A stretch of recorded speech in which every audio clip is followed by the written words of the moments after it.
তুমি তো আমার মায়ের পছন্দ করো, যা তোর আমি 5 বছরের সময় দিলাম, এই 5 বছরের ভিতরে যদি তুই প্রতিষ্ঠিত হতে পারস তাহলে আমার মেয়ের আমি নিজ দায়িত্বে তোর হাতে তুলে দেব। আর যদি না পারো তাহলে তুই আমার মায়ের দিকে ভুলে কোনোদিন ফিরে তাকাবি না। ঠিক আছে, আমি আপনার সাথে রাজি আছি, কিন্তু আমারও একটা শর্ত আছে। ঠিক আছে, তোর শর্ত কি ক? আপনার শর্ত অনুযায়ী আমি যদি 5 বছরের ভিতরে প্রতিষ্ঠিত হতে পারি তাহলে আপনার মেয়েকে আমার হাতে তুলে দিবেন। কিন্তু আমার একটা শর্ত হইলো যে এই 5 বছরের ভিতরে আপনার মেয়েকে অন্য কোনো জায়গায় বিয়ে দিতে পারবেন না। আচ্ছা ঠিক আছে, তোর শর্তে আমি রাজি আছি।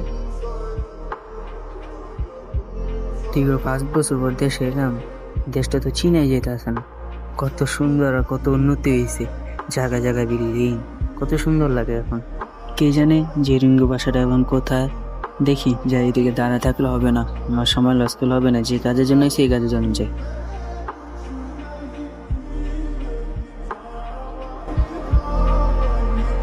কিরে পোলাটার চিনা চিনা লাগে না?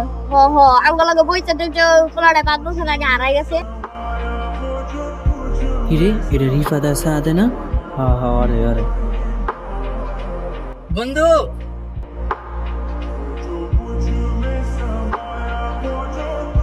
আয় চলো লোক কথা হয়েছে।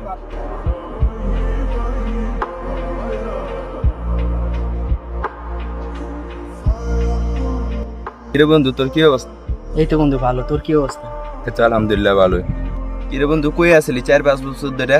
হ হ তোর কোনো খোঁজ খবর নাই, হঠাৎ করে উদয় হয়ে গেছিলি? এই তো বন্ধু আসছিলাম একটা কাজে লেগে। কই যাচ্ছি?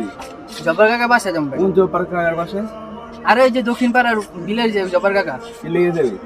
কাজ আছে, হ্যার দিয়ে তো কাজ হবে। হ্যার তো 5 বছর ছিলাম না এই বাংলাদেশে। বলছি হ্যার মাইয়া আমার 5 বছরের ভিতরে যদি প্রতিষ্ঠিত হইতে পারি তাহলে হ্যার মাইয়া আমার কাছে দিব। মানে প্রতিষ্ঠিত হয়ে আইছি, এখন হ্যার মাইয়ার আমি বিয়ে করবো। দাঁড়া, কথা শুন।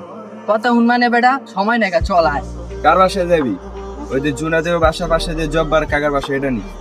হ হ, হ্যার বাসায় যেমন চল, হ্যার মায়ের তো বেটা পছন্দ করি, আয় হ্যার মায়ের বিয়ে করবো। মাইয়ারও তো ওর কাছে বিয়ে দিয়ে দিছে। মাইয়ারও তো ওর কাছে বিয়ে দিয়ে দিছে। মাইয়ারও তো ওর কাছে বিয়ে দিয়ে দিছে। কিরে কই যাস তুই? দাঁড়া। মাইয়ারও তো ওর কাছে বিয়ে দিয়ে দিছে।